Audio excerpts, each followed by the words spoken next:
Hello friends, जय माता दी। कैसे हैं आप सब दोस्तों? मंगलवार का दिन और बजरंग बली का हम ध्यान न करें, ऐसा हो नहीं सकता।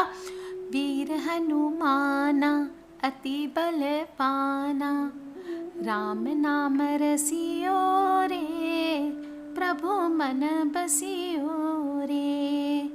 जो कोई आवे अरज लगावे, गाइए। जो कोई आवे अरज लगावे, सबकी सुनियो रे, प्रभु मन बसियो रे। ये दो लाइंस आप जब भी परेशान हो, सच्चे दिल से बजरंग बली के सामने बैठ करके आपको गा लेना चाहिए और फिर बोलिए बजरंग बली की जय। दोस्तों, मंगलवार का दिन, बालाजी का वार, और सच्चे मन से जो कोई ध्यावे उसका बेड़ा पार। और हनुमान जी यानी बल बुद्धि कौशल के दाता श्री राम जी के परम भक्त, भगवान शिव के 11वें रुद्र अवतार। और हनुमान जी को सदा से ही साहस, वीरता और पराक्रम से जोड़कर देखा जाता है। आपका जन्म बैसाख पूर्णिमा को हुआ और इसी दिन हम हनुमान जयंती भी मनाते हैं। और शिव के अवतार हैं तो इनकी पूजा भी भोले भंडारी के जैसे बिल्कुल सरल मानी गई है। और मंगलवार का दिन है। मंदिर जाना तो लॉकडाउन में पॉसिबल नहीं है, सब जगह अलाउड नहीं है, क्योंकि इस दिन हनुमान जी के मंदिर जाकर चोला चढ़ाने का विधान आता है। हनुमान जी की कृपा प्राप्त करने के लिए मंगलवार को शनि की 7.5, शनि महाराज को प्रसन्न करने के लिए, शनि की 7.5 हो, अढ़ैया हो, दशा हो, अंतरदशा हो, सभी को कष्ट को कम करने के लिए शनिवार के दिन चोला चढ़ाने का विधान आता है। लेकिन आपको बता दूं कि शनिवार को आप चोला चढ़ाना इस बार पॉसिबल नहीं होगा लॉकडाउन की वजह से। तो घर पर रह करके कौन सी वो चौपाई है जिसका आप पाठ करते हैं तो भगवान आपसे प्रसन्न होते हैं, आपके सभी प्रकार के कष्ट दूर होते हैं। सफलता की कुंजी कहते हैं कि चाबी होती है, वो आपको मिल जाती है और हर तरफ आपके सारी कठिनाइयाँ दूर होकर के मनुष्य आगे बढ़ता है। आपको बता दो कि चोला कैसे चढ़ाया जाता है। चमेली के तेल में सिंदूर मिला करके जो प्रतिमा होती है उसका लेपन किया जाता है, अच्छी तरह से मल कर रगड़ कर फिर चांदी या सोने का पर्क चढ़ाया जाता है। जो लोग भी चोला चढ़ाते हैं या चढ़ाने वाले, अगर आपके एरिया में लॉकडाउन खुला है और आप मंदिर जा सकते हैं, चोला चढ़ा सकते हैं, तो ध्यान रखें उसके पहले अच्छे से स्नान करके जो वस्त्र अछूते हों यानी शुद्ध हों, धुले हुए वस्त्र हों, वो ही धारण करके जाएं। ऐसा नहीं कि पहले दिन का पहना हुआ कपड़ा पहना और चला गया। स्नान करके अच्छे से जाएं। जब आप चोला चढ़ाएंगे तो नख से शिख तक सृष्टि कर्म और शिखा से नख तक संहार क्रम होता है। इसलिए सृष्टि क्रम यानी पैरों से मस्तक आपको यानी नीचे से ऊपर आपको चोला चढ़ाना चाहिए। इससे देवता सौम्य रहते हैं। संहार क्रम में अगर आप चढ़ाते हैं चोला तो देवता उग्र हो जाते हैं। दोस्तों, यदि कोई विशेष कामना पूर्ति हो तो पहले संहार क्रम से चढ़ाना चाहिए यानी ऊपर से नीचे, और जब तक कामना पूर्ण न हो जाए तब तक आप इस संहार क्रम में चढ़ाइए, और जब आपकी कामना पूर्ण हो जाए तो आप सृष्टि क्रम से चोला चढ़ाना शुरू करें। ध्यान रहे, संकल्प करके फिर आप इस प्रकार चोला चढ़ा सकते हैं। सात्विक जीवन, मानसिक और शारीरिक ब्रह्मचर्य का पालन इस दौरान ज़रूरी होता है। और चोला चढ़ाने के पहले आपको एक हनुमान चालीसा का, या उसके बाद कीजिए आप एक हनुमान चालीसा का पाठ ज़रूर करें। जो भी मंत्र है, चौपाई है, उनका जप करना चाहिए। मंत्र होते हैं, बहुत ही खूबसूरत मंत्र होते हैं। ओम हंग हनुमते नमः, ये आप कीजिए। और तिल के तेल का दीपक आपको जलाना चाहिए। कुछ लोग कहते हैं चमेली का तेल का हमने दीपक जला लिया। चमेली का तेल से चोला चढ़ाया जा सकता है, चमेली के तेल का दीपक भी जलाया जा सकता है, लेकिन तिल का तेल या सरसों के तेल का दीपक भगवान हनुमान जी को सर्वश्रेष्ठ होता है। काले चने, गुड़, नारियल ये अर्पित करना चाहिए। और अंजनी पुत्र हनुमान जी के 108 नामों का विशेष ध्यान करना चाहिए। कलयुग में कहा गया है जपात सिद्धि यानी जपते रहो, सिद्धि जरूर प्राप्त होगी। हर कलयुग में साक्षात देवता है हनुमान जी, और हनुमान जी की साधना से मनुष्य को अर्थ, धर्म, काम और मोक्ष सभी की प्राप्ति होती है।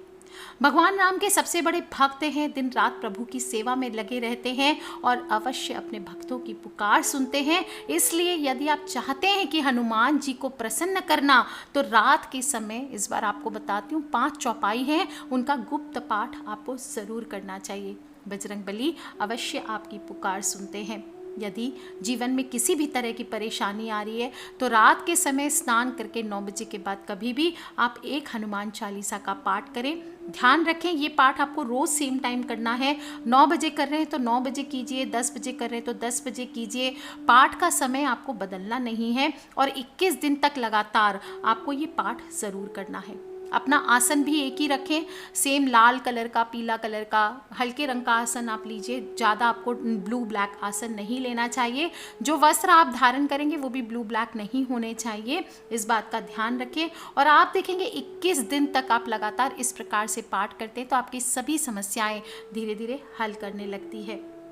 हनुमान जी की ऐसी प्रतिमा घर में लगाएं जिसकी दृष्टि दक्षिण दिशा की तरफ मानी जाती हो, और ऐसे ही चित्र की आपको पूजा करनी चाहिए या ऐसी ही मूर्ति की आपको पूजा करनी चाहिए।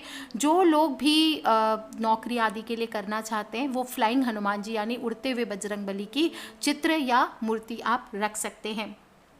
हनुमान जी बाल ब्रह्मचारी माने जाते हैं, इसलिए इनकी तस्वीर या प्रतिमा युगल दंपतियों के कमरे में ना लगाएं, इस बात का ध्यान रखें। बेडरूम में पूजा ना करें। जिनको भी करना है, ऐसा नहीं कि रात में बोला है तो बेडरूम में आप हनुमान जी की फोटो लगा लेंगे या मूर्ति लगा लेंगे, वहाँ करेंगे नहीं। आपका अगर मंदिर कॉमन ही है, कई लोग एक ही रूम में रहते हैं, वहीं पे मंदिर होता है, तो ध्यान रखें रात के वक्त आप एक पर्दा लगा करके या टेरा लगा करके आपको पूजा करना चाहिए। और नहीं तो दरवाजे आप शाम के समय या रात के समय थोड़ा सा पर्दा लगा के या ढाल करके आप पूजन करें। अगर आपके पास राम जी, लक्ष्मण जी और सीता जी के साथ वाली तस्वीर है तो वो भी बहुत शुभ होती है। ये तस्वीर हनुमान जी के भक्ति भाव को दर्शाती है। या फिर ध्यान मुद्रा में बैठे हो हनुमान जी, या राम लक्ष्मण जी को कंधे पर बिठाकर उड़ते हुए हनुमान जी की फोटो है तो वो भी आप ले सकते हैं। पहले ही साफ सफाई कर ले, जहाँ पे पूजन करेंगे इस बात का ध्यान रखें, पूरा स्वच्छ कर ले स्थान को। इसके बाद अगर मंदिर में आपने मंदिर में विराजमान किया हुआ है तो वहीं बैठ के पूजा करें, या फिर आप एक पाटिये पर लाल कपड़ा बिछाकर वहाँ आप हनुमान जी को स्थापित कर सकते हैं। और एक आपको दीपक ज़रूर लगाना चाहिए। थोड़ा सा भोग चीनी है, गुड़ चना है, जो आपकी श्रद्धा शक्ति और लड्डू हो वो आप भोग रखिए और फिर हनुमान जी की पूजा कीजिए। ध्यान रखें, पूजा के समय वासनामय विचारों को नहीं लाना है। कई लोग कहते हैं कि हमारा ध्यान भटकता है, आता है, ऐसे विचार आते हैं हमारे मन में। यह आपकी परीक्षा की घड़ी होती है, अपने माइंड को वहाँ से घुमा करके आपको ले करके फोकस बनाना होता है। दीपक की ओर देखें, 10 मिनट तक लौ को देखें, आपके जो विचार हैं वो जलकर खाक हो जाएंगे। तन के साथ मन की पवित्रता हनुमान जी की पूजा में बहुत ज़रूरी है। शांत रहें, टीवी ना चलाएं, कोई गीत संगीत ये सब ना बजाएं साइड में। और ओम हंग हनुमते नमः, ओम पवन पुत्राय नमः, ओम राम दूताय नमः, इस प्रकार से ये कुछ आसान से मंत्र है, हनुमान जी का ध्यान करते रहें। मन ही मन पूजन शुरू करने के पहले ही मन भाव भक्ति से उनका जप करते रहें और हनुमान चालीसा ज़रूर करें। हनुमान चालीसा के बारे में मुझे बताने की ज़रूरत नहीं है। शक्तिशाली दोहे हैं जो मंत्रों के बराबर काम करते हैं, और भय मुक्त होने के लिए या किसी भी प्रकार की विपदा के लिए आपको एक हनुमान चालीसा का पाठ करना चाहिए। हनुमान चालीसा का पाठ पूरा ना कर सकें तो इसकी एक भी चौपाई का पाठ आप करते हैं तो हनुमान जी की कृपा पाने का सबसे सहज और प्रभावी उपाय माना जाता है। अगर आप 108 दिन तक लगातार एक हनुमान चालीसा कर लेते हैं तो कहा जाता है कि मनुष्य की परेशानियों का अंत होने लगता है। इसके अतिरिक्त जो लोग बहुत ज़्यादा मुसीबत में हैं वो चाहे तो बजरंग बाण का पाठ भी कर सकते हैं। दोस्तों, हनुमान चालीसा में खुद में हजारों और लाखों मंत्रों के समान शक्तिशाली जो दोहे हैं, वैसे पूरी हनुमान चालीसा बहुत महत्वपूर्ण होती है। लेकिन 5 चौपाइयाँ आज बताऊंगी आपको, जो कि निरंतर अगर आप जप करते हैं तो मनुष्य को सभी दुखों से मुक्ति मिल जाती है। सबसे पहले मनुष्य को यदि कोई परेशान कर रहा है, चारों तरफ से घिरे हुए हैं, कोई काम है जो बन नहीं रहा है, दुर्भाग्य आपका पीछा नहीं छोड़ रहा है, तो हनुमान चालीसा की ये चौपाई आपको 108 बार जप करनी है। कैसे करेंगे?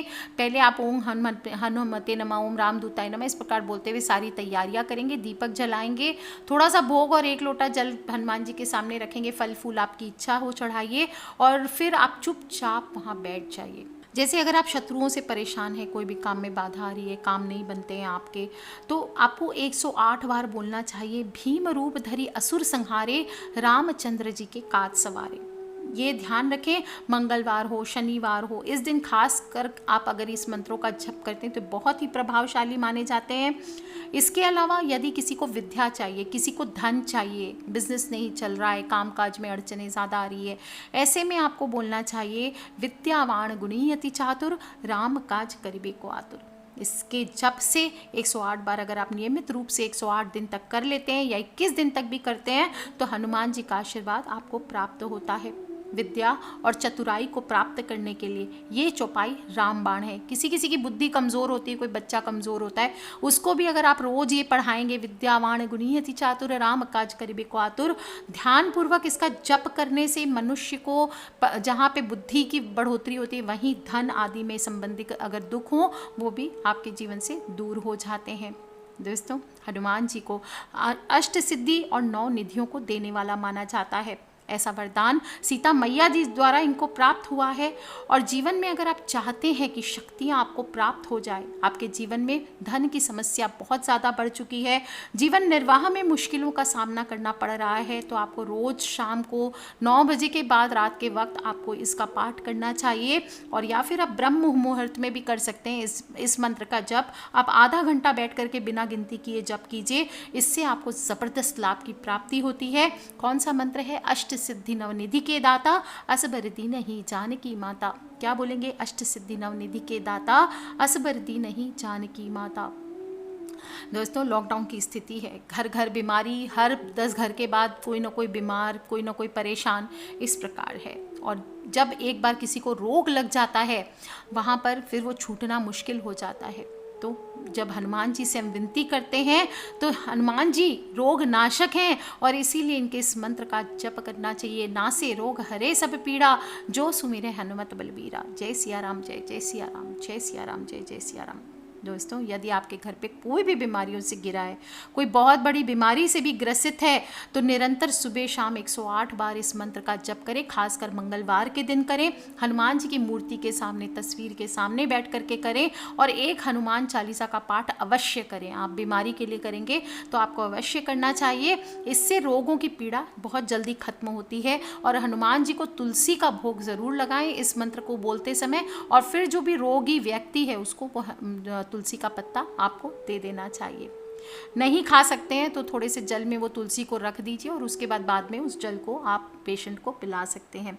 ऐसा 21 दिन तक लगातार कीजिए, देखिए बहुत ही बदलाव होंगे।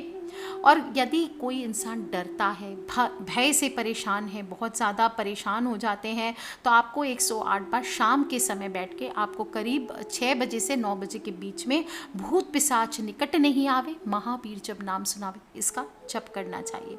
108 बार जप करना चाहिए। इससे सभी प्रकार के भय से मुक्ति मिलती है। अगर 6 से 9 नहीं कर सकते तो रात को भी कीजिए।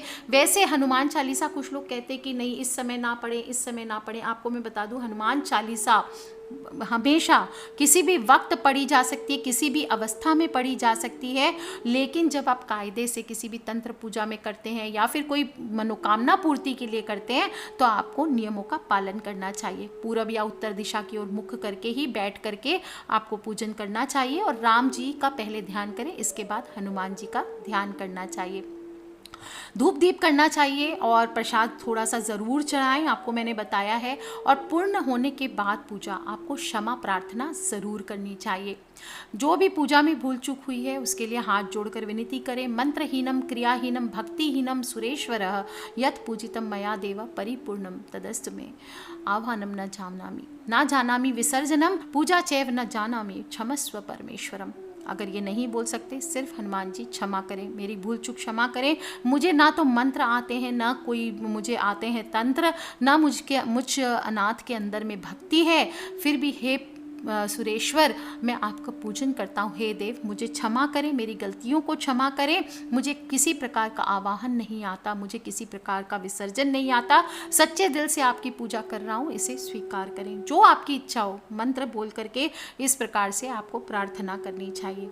दोस्तों, हनुमान जी कलयुगी के देवता हैं और सबसे प्रभावशाली हैं, चिरंजीवी हैं। कहा जाता है आज भी जीवित हैं और अपनी अद्भुत और कठोर भक्ति के कारण इनको अष्ट सिद्धि और नवनिधि का वरदान मिला है। इसलिए अगर आप भी सच्चे दिल से इन्हें मनाते हैं तो ये दौड़े चले आते हैं आपकी पूजा को स्वीकार करने के लिए। कुछ बातें बता देती हूँ, ध्यान रखें, काले वस्त्र ना पहने, लाल या पीले रंग के वस्त्र पहनकर ही पूजन करें। किसी बात पर गुस्सा भी आ रहा है तो उस समय आपको पूजा में बिल्कुल गुस्सा नहीं कर रहा है, कोई अगर नहीं मान रहा है, मैंने कहा कि टीवी आदि बंद कर दे, लेकिन परिवार है, लॉकडाउन का समय है, लोग नहीं मानेंगे, हो सकता है महाभारत देख रहे हैं, ये देख रहे हैं, तो उस समय आपको गुस्सा नहीं करना है, शांति पूर्वक आपको बिल्कुल अपनी पूजा पर ध्यान देना है, पूजा पर फोकस करना है। ब्रह्मचारी थे हनुमान जी, इसलिए गलत विचार तो भूल से भी नहीं आने देनी है। हनुमान जी की मूर्ति का एक नियम है या फोटो है, टूटी फूटी खंडित जो मूर्ति हो या फोटो हो उसकी पूजा आपको नहीं करनी है, उसको इमीडिएटली घर से बाहर आप कर दें, पीपल के नीचे रख दें, किसी नदी में विसर्जन कर दें। चरणामृत का प्रयोग हनुमान जी की पूजा में नहीं किया जाता, तुलसी पत्र आप यूज़ कर सकते हैं, वो बिल्कुल ज़रूरी है। मांस मदिरा का सेवन करके हनुमान चालीसा का पाठ नहीं करना चाहिए। पहले आप पूजन कर लें, मुख शुद्ध कर लें, इसके बाद ही कम से कम 4-5 घंटे का डिफरेंस हो, इस बात का ध्यान रखें, वो भी आप ब्रश आदि करें इसके बाद ही करना चाहिए। अगर आप व्रत रखते हैं मंगलवार का तो आपको ध्यान रखना है नमक का सेवन नहीं करना है, और कोई अगर मिठाई आप हो सके आपको आज के दिन दान करना चाहिए, थोड़े से गुड़ का ही दान कीजिए, ये बहुत लाभकारी होता है। लेकिन कोई दूसरा आपको इस दिन मिठाई दे तो वो आपको ले करके प्रसाद के तौर पे या कैसे भी दे, आपको इस दिन दूसरों की मिठाई नहीं खाना चाहिए। दोस्तों, हनुमान जी की पूजा अर्चना घर पर बैठ करके हनुमान जी की कृपा का फल आप पा सकते हैं। बस इसी मंगलवार से आप शुरू कीजिए अगले 21 दिन तक, और सच्चे दिल से बाबा को मना लीजिए। देखिए हर प्रकार की विपदा आपके घर से ज़रूर होगी। बोलिए पवन पुत्र हनुमान की जय, अंजनी पुत्र हनुमान जी की जय। समर्पण और धैर्य ही उचित कुंजी है, इस बात का ध्यान रखें हनुमान जी की कृपा का द्वार खोलने के लिए। सो टेक केयर फ्रेंड्स, अपने फ्रेंड्स, फैमिली, मम्मी पापा, भाई बहन, बच्चे सभी लोगों से इसे शेयर ज़रूर कर लें।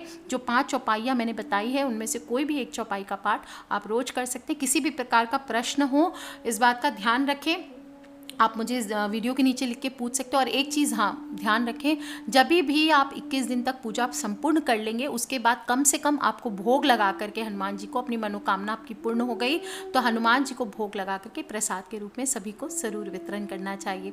Take care friends, love you all, जय माता दी। सब्सक्राइब करके रखें ताकि आने वाली वीडियो से आप और मैं कनेक्टेड रह सके। और हाँ दोस्तों, अपने फ्रेंड्स, फैमिली, मम्मी पापा, भाई बहन, बच्चे सभी लोगों से आप इसे शेयर ज़रूर करें। Take care friends, love you all, जय माता दी, बम बम भोलेनाथ की।